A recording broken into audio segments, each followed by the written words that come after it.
I've been meaning to give my review of the new Spider-Man because I was personally moved by the ending. I was sitting next to my 7-year-old son when I started tearing up a little bit and started feeling all emo. Why are you crying?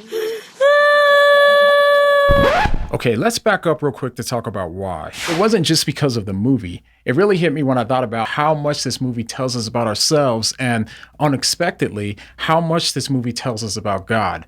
And that probably sounds weird, so let me explain what I mean.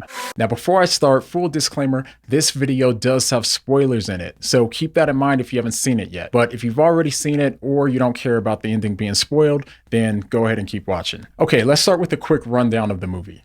So the movie starts with the last Spider-Man movie left off, and that's with Spider-Man going into the violence in order to save people, but he was framed by Mysterio as an evil villain in the public eye. And on top of it, Mysterio also reveals Spider-Man's true identity as Peter Parker to the rest of the world. So as a result, everyone seems to be against Peter besides his family, his best friend, and his girlfriend. Early on in the movie, there's a part that really stuck out to me, and that was the part where Peter tells his girlfriend that the time when he felt the most happy was when she found out who he really was and she accepted him for it. And that part was sad because as the movie develops, Peter starts realizing that the thing that made him the most happy was the same thing that was robbing his girlfriend and the rest of his loved ones of their happiness. For example, his girlfriend and his best friend had their hearts set on getting into MIT for college, but they learned that they were both rejected because people knew that they were associated with Spider-Man. When Peter realizes how much this was destroying their happiness, he goes out to try to fix it. So he goes to see Dr. Strange, who suggests casting a spell that would make everyone forget that Peter's Spider-Man. But when Dr. Strange starts the spell, it gets messed up because Peter repeatedly is trying to alter the spell in order to allow his closest loved ones to remember him. Strange tells him that the alterations could destroy the entire universe and that Peter was being selfish by putting the universe in jeopardy in order to achieve his own personal happiness. So from this point on through the rest of the movie, a bunch of other crazy and catastrophic stuff happens because Peter was trying to have it all. He wanted to maintain his happiness, have everyone forget that he's Spider-Man, with the exception of his closest loved ones, while also trying to have their lives unaffected in a negative way. He also wants to try and save all of the undeserving bad guys who try to kill him and others, and not have the entire universe destroyed as a result. The movie eventually ends with him having to make a massive sacrifice. He realized that in order to save the universe, he has to have Dr. Strange cast a spell that would make everyone forget that he's Peter Parker.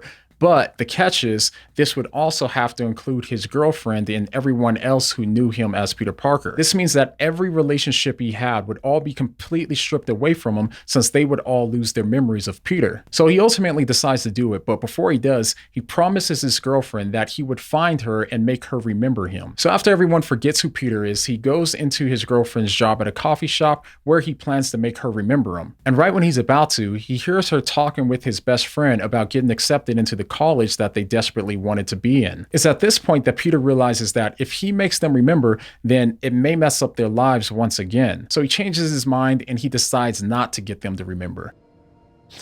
In the end, what Peter decided to do was to sacrifice his own personal happiness and also the only relationships where he was accepted, so that way they could have their own happiness and they could be accepted by the rest of society. Now, to keep it above, I was personally moved by the ending. I was sitting next to my 7-year-old son when I started tearing up a little bit and started feeling all emo and stuff. Are you crying? No.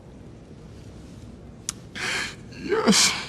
But it wasn't just because of the movie. It really hit me when I thought about how much this reminded me of what God did for us. I thought about how, like Peter, God made himself vulnerable by coming into our dark and our violent world. The world also framed Jesus as a villain when all he was trying to do was to save and help us. He could have used his power to his own advantage and made himself happy, but he put that aside for our sake. He came as a servant and he sacrificed his comfort and his happiness for us. He was rejected by the ones that he loved the most and desperately wanted to save. He sacrificed his happiness and his acceptance so that way we could be happy for all of eternity and be eternally accepted. So the movie moves us because Peter sacrificed the only things that made him feel happy and accepted in order to save not only the evil people who hated him and wanted to kill him, but also a world full of people who rejected him and wanted nothing to do with him. But Christ did the same. He sacrificed his happiness and acceptance in order to save the undeserving bad guys who wanted to kill him. And even as they tortured him to death, he prayed for their forgiveness. You want forgiveness?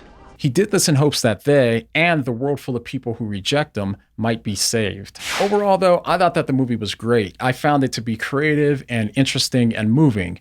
But at the end of the day, it's just a movie. We're moved that this fictional character would do such a heroic thing, but the part that was so moving to me was that what Peter did, even with the help of Hollywood's best writers, was only a fraction of what God did for us in comparison, and God did this in our actual reality, in history. Now, I know that some people watching this may not believe that, but I talk about that a little bit more in this video, so go ahead and click here to see what I mean. But the next time someone tells you that you can't learn something about God by watching a Spider-Man movie, what are you gonna say? What do you mean?